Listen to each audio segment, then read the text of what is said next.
Hello दोस्तों, नमस्कार, सत श्री अकाल, आदाब, अस्सलाम वालेकुम। मेरा नाम है इमरान और आप सभी का आपके अपने इस प्यारे से यूट्यूब चैनल CKD इंस्टीट्यूट में मैं दिल से स्वागत करता हूं। तो दोस्तों, आज के इस वीडियो लेक्चर के अंदर हम लोग करने वाले हैं विन वर्ड के अंदर पैराग्राफ ग्रुप को। तो चलिए स्टार्ट करते हैं। ज़्यादा बातें ना करते हुए सबसे पहले आपको अपने कीबोर्ड से Windows+R प्रेस करना है। आपकी रन कमांड ओपन हो जाएगी। अगर यहाँ विन वर्ड लिखा हुआ है तो एंटर क्लिक करें, अदरवाइज आप यहाँ सिंपली टाइप भी कर सकते हैं विन वर्ड। जैसे ही आप विन वर्ड लिख के एंटर करोगे तो आपका जो माइक्रोसॉफ्ट वर्ड है वो ओपन हो जाएगा।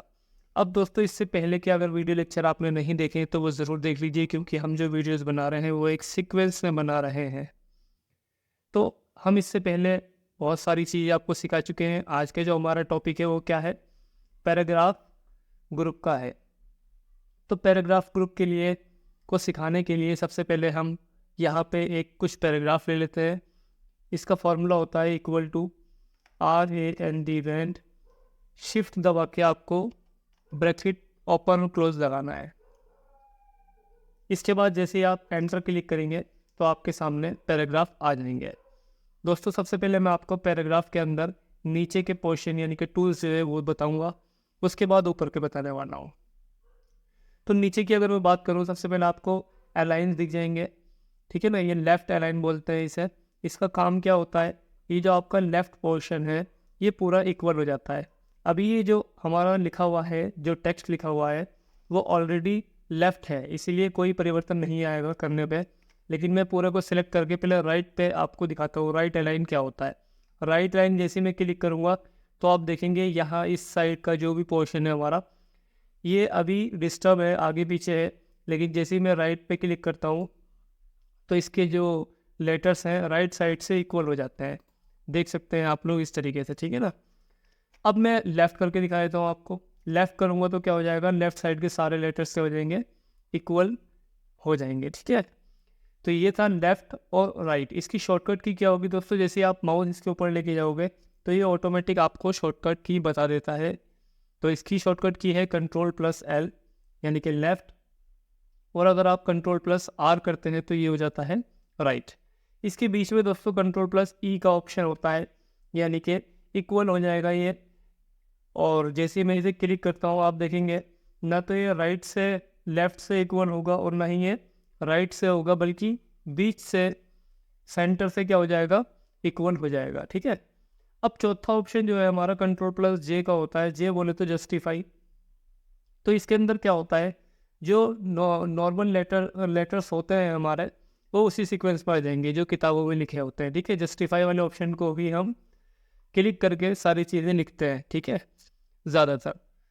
तो ये आपके ऑप्शन थे अलाइनमेंट के, राइट, लेफ़्ट और सेंटर का और जस्टिफाई का। अब इसके बाद में अगला जो ऑप्शन है आपका ये लाइन स्पेसिंग का है। लाइन स्पेसिंग में क्या होता है दोस्तों, जो हमारे लाइंस लिखी हुई है ये, यानी कि ये जो लाइन है और ये जो लाइन है, इनके बीच का जो गैप है, इस गैप को बढ़ाने और घटाने के लिए हम लाइन स्पेस का इस्तेमाल करते हैं।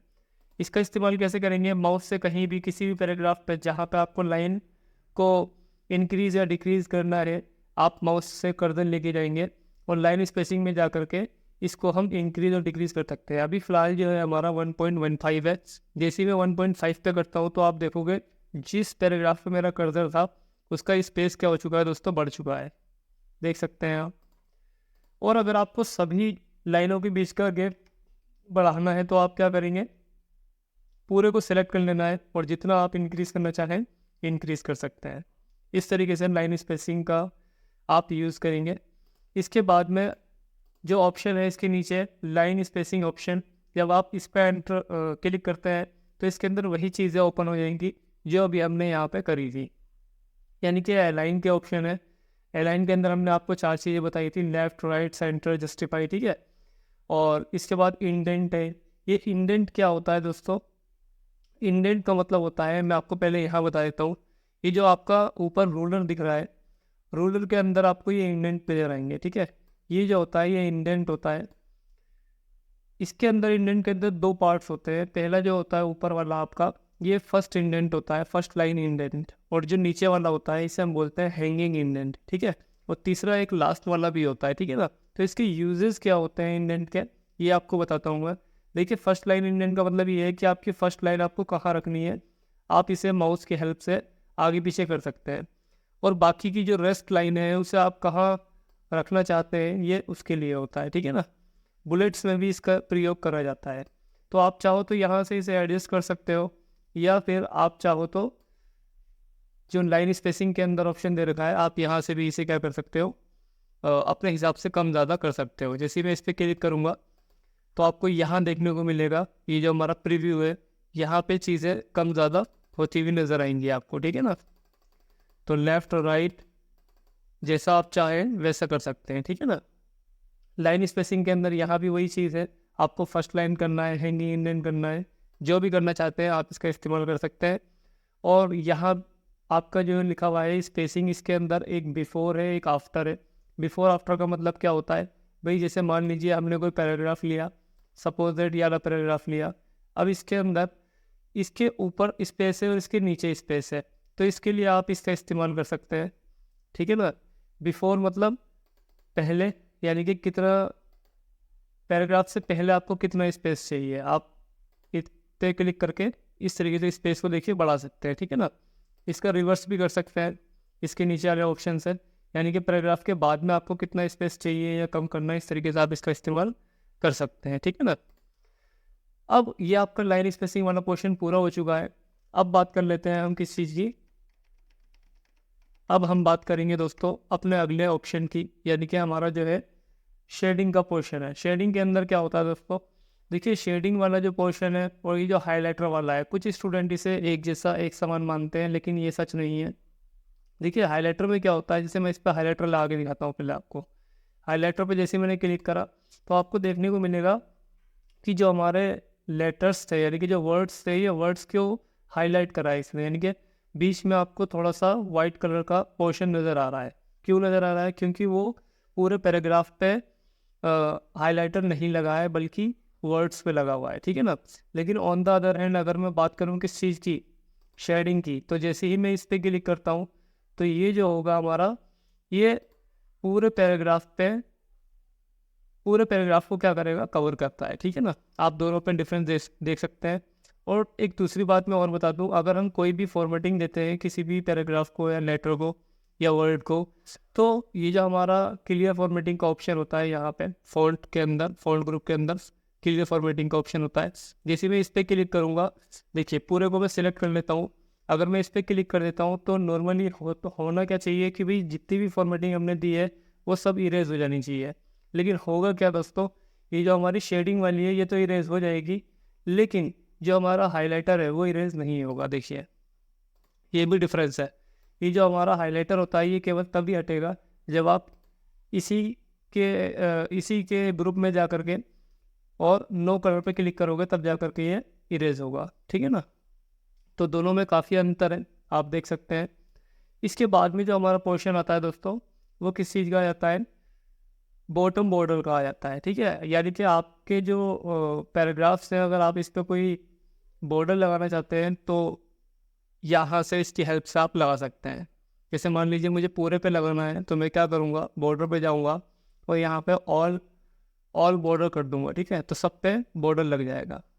अगर हटाना होगा तो दोबारा मैं उसी पे क्लिक कर दूँगा तो ये हट भी जाएगा, ठीक है ना। या फिर मैं नो बॉर्डर कर दूँगा तो कोई भी बॉर्डर नहीं आएगा इस पर, ठीक है। इस तरीके से आप इसका इस्तेमाल कर सकते हैं। बाकी जो बॉर्डर वाला ऑप्शन है, ये इसके लिए मैंने एक सेपरेट वीडियो बना रखी है ऑलरेडी। अगर आपको बॉर्डर का ऑप्शन बहुत अच्छे से डीपली समझना है तो आप उस वीडियो को ज़रूर देख लें, उसका लिंक मैं आपको इस वीडियो के डिस्क्रिप्शन बॉक्स में ज़रूर दे दूँगा। ऐसा मैं इसलिए बोल रहा हूँ क्योंकि अगर मैं अभी डिस्कस करूँगा इसके बारे में तो ये वीडियो बहुत ही लंबी हो जाएगी। इसके अंदर बहुत सारी डीपली बातें हैं। जैसे मान लीजिए मैं एक नमूना दिखा देता हूँ आपको। मैंने यहाँ पे एक टेबल लिया, जैसे मैं टेबल लूँगा दोस्तों, चलिए एक बात बताता हूँ आपको। देखिए यहाँ पे ऊपर आप देखोगे यहाँ रिव्यू लिखा है, यहाँ व्यू है, WPS और PDF, ठीक है। यहाँ और कोई ऑप्शन नहीं है। लेकिन जैसे मैं यहाँ पे जा करके एक टेबल ड्रॉ करता हूँ, जैसे मैं एक टेबल ड्रॉ करता हूँ तो आपको देखने को मिलेगा यहाँ डिज़ाइन का और लेआउट का ऑप्शन ओपन हो जाता है, ठीक है। अब इसमें होता क्या है कि जैसे ही मैं ये टेबल लेता हूँ तो यहाँ पे बहुत सारी चीज़ें ओपन हो गई हैं, ठीक है। तो इसके लिए इसीलिए मैंने सेपरेट वीडियो बना रखी है ताकि मैं आपको बेहतर तरीके से सारी चीज़ें, सारे टूल्स बता सकूँ, ठीक है ना। इसके अंदर लेआउट भी है, लेआउट के अंदर तो और भी ज़्यादा चीज़ें हैं। तो मैंने डीप डिस्कशन करा है उस वीडियो के अंदर, ठीक है, तो उससे आप ज़रूर देख लें। अभी फ़िलहाल मैं आपको सिर्फ इतना ही बता के छोड़ रहा हूँ। चलिए, अब जो हमारा अगला ऑप्शन है, इसके लिए मैं क्या करता हूँ, अपने डेटा को इरेज करता हूँ। अब जो हमारा अगला ऑप्शन है हमारा, वो क्या है, वो बुलेट्स का है, ठीक है। अगर आपको किसी भी चीज़ को बुलेट्स लगानी है, जैसे मान लीजिए मैंने यहाँ लिखा फ्रूट्स नेम, ठीक है,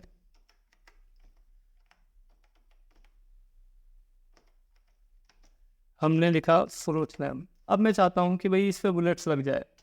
फ्रूट्स नेम में भी मान लीजिए मैं कुछ फ्रूट्स नेम लिख ही देता हूँ। जैसे मान लीजिए मैंने लिखा बनाना, ठीक है, इसके बाद मैंने लिखा मैंगो, इसके बाद मैंने लिखा पियन, इसके बाद मैंने लिखा पीच, ठीक है जी, इसके बाद मैंने लिख दिया ऑरेंज। इस तरीके से मैंने कुछ फ्रूट्स नेम लिख दिए हैं। अब मैं चाहता हूँ जो मेरा पहला वाला जो फ्रूट्स नेम है, जिसे मैंने कैपिटल में लिखा है, ये मैं चाहता हूँ हेडिंग में रहे, और ये जो मैंने सारे स्मॉल लेटर में लिखे हैं नीचे फ्रूट्स नेम, ये सब हेडिंग में बना है, ठीक है। तो करना क्या होगा, आपको इसको सिलेक्ट करना होगा और इस पे जाकर के जैसी आप बुलेट चाहें वैसी बुलेट का प्रयोग कर सकते हैं, ठीक है ना। तो सपोज दैट मैंने ये बुलेट ले ली है। अब इसके बाद तो दोस्तों मुझे अब इसको बनाना है, इसका सब हेडिंग बनानी है, ठीक है ना। ये मेरी फ्रूट्स नेम वाली जो है ये हेडिंग है, और इसे मुझे सब हेडिंग बनानी है। तो सबसे पहले इसे एक बुलेट देना होगा मुझे, तो मैं इसे बुलेट यही दे देता हूँ। लेकिन अब मुझे इसे सब हेडिंग बनानी है, तो मुझे क्या करना होगा, दोबारा ये जो आपका बुलेट के बराबर में एक ट्रायंगल दिख रहा है, इस पर क्लिक करके यहाँ पर आप देखोगे चेंज लिस्ट लेवल। जैसे ही मैं इस पर क्लिक करूँगा, ये लेवल 1 होता है, यानी कि हेडिंग का होता है, और ये सब हेडिंग का होता है। जैसे ही मैं इस पर क्लिक करता हूँ तो आप देखोगे कि मेरी सब हेडिंग बन चुकी है। अब अगर मैं एंटर क्लिक करके और भी फ्रूट्स नेम लिखना चाहूँ तो वो सब हेडिंग के अंदर ही आने वाले हैं, ठीक है ना। लेकिन मैं चाहूँ कि भाई ये दोबारा से मेन हेडिंग में कन्वर्ट हो जाए, क्योंकि मेरे टीचर ने मुझे 5 ही फ्रूट्स नेम दिए थे। अब मुझे वेजिटेबल्स नेम लिखना है, तो आप दोबारा इस पर एंटर क्लिक करेंगे तो ये दोबारा मेन हेडिंग बन जाएगी, ठीक है। इस तरीके से भी आप इसे कर सकते हो। अब मैं यहाँ लिख देता हूँ वेजिटेबल्स नेम, मैंने लिख दिया वेजिटेबल्स नेम, ठीक है, इस तरीके से। अब मान लीजिए इसे मुझे मेन हेडिंग देनी है, मेन हेडिंग बन चुकी है, लेकिन जैसे मैंने एंटर क्लिक करा तो दोबारा मेन हेडिंग बन रही है। तो कोई दिक्कत वाली बात नहीं है। पहले आप यहाँ पे वेजिटेबल्स नेम लिख लीजिए। जैसे मान लीजिए मैं लिख देता हूँ ऑनियन, ठीक है, इसके बाद मैंने लिख दिया पीस, इसके बाद मैंने लिख दिया कैरेट, ठीक है, इसके बाद मैंने लिख दिया रेडिश, मैंने लिख दिया चिल्ली, ठीक है। इस तरीके से मैंने वेजिटेबल्स नेम लिख दिया है। अब मैं चाहता हूँ इसको क्या बनाना, सब हेडिंग बनाना। तो देखिए एक ऑप्शन तो मैं आपको बता ही चुका हूँ, लिस्ट में जाकर के यहाँ पे आप क्लिक कर दोगे तो बन जाएगा, ठीक है। लेकिन दूसरा ऑप्शन भी आपको पता होना चाहिए, आप अपने कीबोर्ड से टैब बटन का इस्तेमाल करके भी क्या बना सकते हैं, सब हेडिंग बना सकते हैं। ये चला गया है क्यों, क्योंकि ये मैंने डायरेक्टली कर दिया था लिखने के बाद, आपको लिखने से पहले करना है। तो चलिए मैं अभी आपको बता देता हूँ। मैं यहाँ अगर दोबारा गया और मैंने इसे क्या दे दिया, सब हेडिंग दे दिया। अब मैं आपको बता ही रहा था, जैसे मैं यहाँ पे एंटर क्लिक करूँगा तो ये क्या बन रही है, सब हेडिंग बन रही है, ठीक है ना। ये सारी क्या बनेंगी, सब हेडिंग। लेकिन जैसे मैं डबल क्लिक कर दूंगा एंटर पे, यानी कि एक बार एंटर करूँगा तो वो सब हेडिंग वाला ऑप्शन आएगा। जैसे मुझे यहाँ पर कुछ लिखना है, कोई भी वेजिटेबल्स लिखनी है, जैसे मान लीजिए मैंने लिख दिया पम्पकिन, तो वो मेरी सब हेडिंग आएगी। लेकिन एक बार एंटर की जगह मैं अगर 2 बार एंटर करता हूँ तो ये मेरी मेन हेडिंग बन जाएगी। इसी तरीके से अगर मैं टैब बटन दबाऊंगा तो ये क्या दोबारा बन जाएगी, सब हेडिंग बन जाएगी, ठीक है ना। तो टैब बटन और एंटर बटन से भी आप इस काम को कर सकते हैं, और यहाँ पे बुलेट्स के अंदर जाकर के भी आप इसका इस्तेमाल कर सकते हैं। तो एक चीज़ तो मैंने आपको ये बता दी है। दूसरी चीज़ ये है कि अगर मान लीजिए सपोज दैट आपको क्या करना है, अपने बुलेट्स को चेंज करना है, यानी कि ये बुलेट्स आपको पसंद नहीं आ रहे हैं, तो आप यहाँ डिफाइन में जा करके आपको 3 ऑप्शन और मिल जाते हैं। पहला सिंबल का, दूसरा पिक्चर का, और तीसरा फ़ॉन्ट का। तो जैसे मैं सिंबल पे क्लिक करता हूँ तो यहाँ पे बहुत सारे सिंबल्स आपको देखने को मिलेंगे। आप किसी भी तरह का कोई भी सिंबल यहाँ से इंसर्ट करा सकते हैं। अगर आपको पसंद नहीं आ रहा है तो अभी हमारी विंगडिंग ओपन है, इस पर आप क्लिक करोगे तो यहाँ और भी बहुत सारे आपको ऑप्शन देखने को मिल जाएंगे। जिस पर भी आप क्लिक करोगे उसके अंदर बहुत सारे आपको इस तरीके के सिंबल्स नज़र आ जाएंगे, बुलेट्स नज़र आ जाएंगे, और आप उसे ओके करके इंसर्ट करा सकते हैं। सपोज दैट मैंने हैशटैग ले लिया और इसे मैं ओके करा देता हूँ, और यहाँ से भी मैंने इसे ओके करा दिया। तो आप देखेंगे जो मेरी मेन हेडिंग थी उस पर क्या आ चुका है, हैश आ चुका है, ठीक है ना। ये मेरी सब हेडिंग थी, इसीलिए ये एज इट इज़ है। और अगर आप चाहें यहाँ पे आप कोई पिक्चर लगाना, तस्वीर लगाना, तो पिक्चर भी लगा सकते हैं। यहाँ मैंने कुछ फ़ोटोज़ ली हैं, ये ठीक है, यूज़ करी थी पहले। अगर आप चाहें तो इंपोर्ट करा सकते हैं। इंपोर्ट पे जैसे आप क्लिक करेंगे तो आपका जो कंप्यूटर है, माई कंप्यूटर, वो ओपन हो जाएगा और जहाँ से भी आपको जो भी पिक्चर इंसर्ट करानी है उसे ऐड करके ओके पे क्लिक करेंगे तो आपकी वो फ़ोटोज़ आ जाएंगी, ठीक है ना।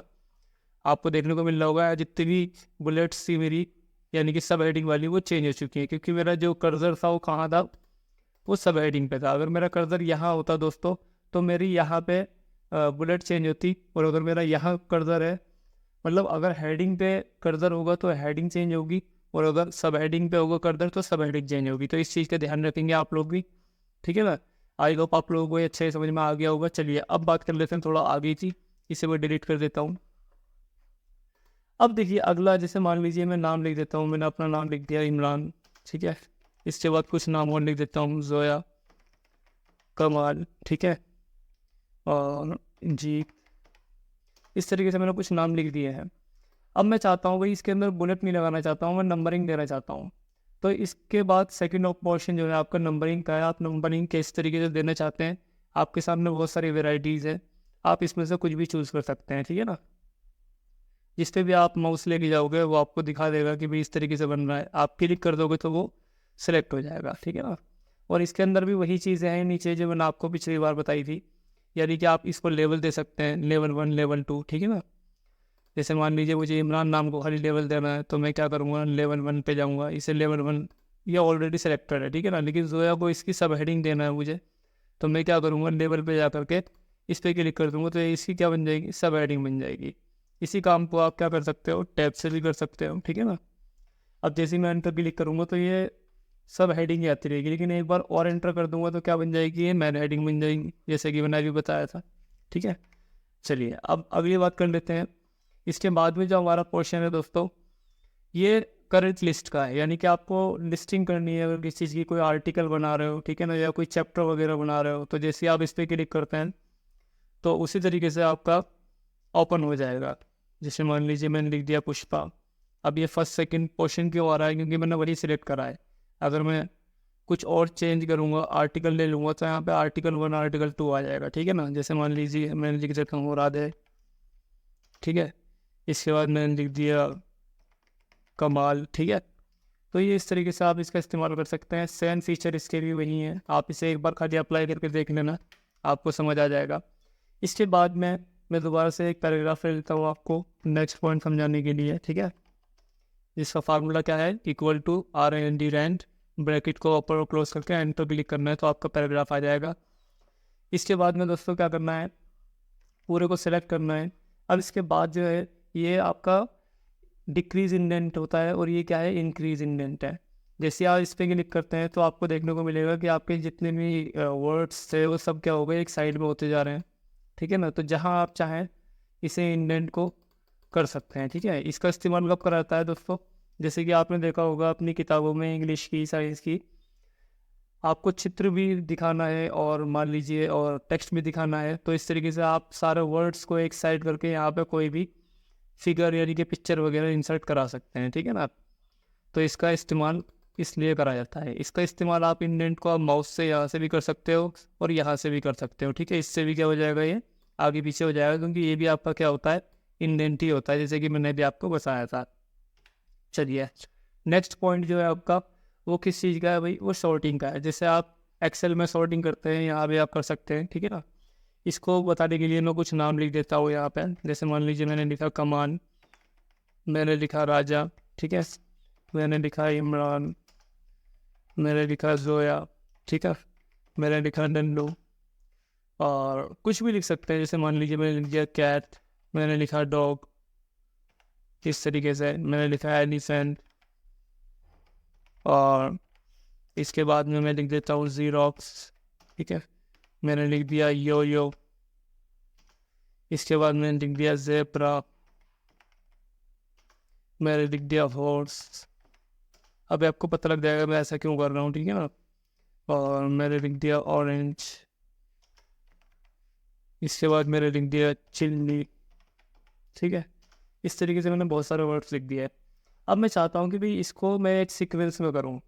मैं थोड़ा सा अपने पेज को क्या कर लेता हूँ, छोटा कर देता हूँ, ताकि आपको सारे जो वर्ड्स है अच्छे से क्लियर नज़र आए। अब आपको देखने को मिलेंगे यहाँ सब मिक्स लिखा है मैंने, यानी कि हमारी जो A to Z होती है वो सीक्वेंस में होती है, ABCDEFGHIZ तक। अब मैं चाहता हूँ उसी सीक्वेंस में ये सारे वर्ड्स हो जाए। तो कुछ नहीं करना, आपको इसको सिलेक्ट करना है और सॉर्ट पे जा करके यहाँ टेक्स्ट तो ऑलरेडी लिखा हुआ है, तो इस पर कुछ छेड़छाड़ नहीं करनी। असेंडिंग पे भी क्लिक है, बस आपको ओके को क्लिक करना है। जैसे मैं क्लिक करूँगा तो आप देखोगे यहाँ पे सबसे पहले C आ गया। ठीक है, C क्यों आया? क्योंकि A और B से मैंने कोई नाम लिया ही नहीं है। अगर मैं A और B से भी लेता तो A और B के भी यहाँ पे वर्ड्स आ जाते हैं टॉप पर। पहले A आता, फिर B आता, फिर ये C है, D है, E है, F नाम से कोई नहीं था, HIK। ये देखिए एक सीक्वेंस में आ गया। लास्ट में क्या आ गया? XYZ। ठीक है, तो इसे हम बोलते हैं असेंडिंग ऑर्डर। अगर आप यहीं जाकर के इसी को क्या कर देंगे डिसेंडिंग ऑर्डर, तो ये उल्टा हो जाएगा, यानी कि Z वाला ऊपर आ जाएगा और C वाला नीचे आ जाएगा। ठीक है, तो ये डिसेंडिंग ऑर्डर में हो जाता है। तो ये तो बात थी टेक्स्ट की। अगर यहाँ पे आप कुछ नंबर्स भी चाहे, जैसे मान लीजिए मैंने लिखा 25, थोड़ा सा इससे बड़ा कर देते हैं साइज को। ठीक है, चलिए 25 लिखा। इसके बाद मैंने लिखा 45, मैंने लिखा 20, मैंने लिखा 5, मैंने लिखा 100। ठीक है, मैंने लिखा 55, मैंने लिखा 40। ठीक है, इस तरीके से मैंने कुछ नंबरिंग लिख दी है।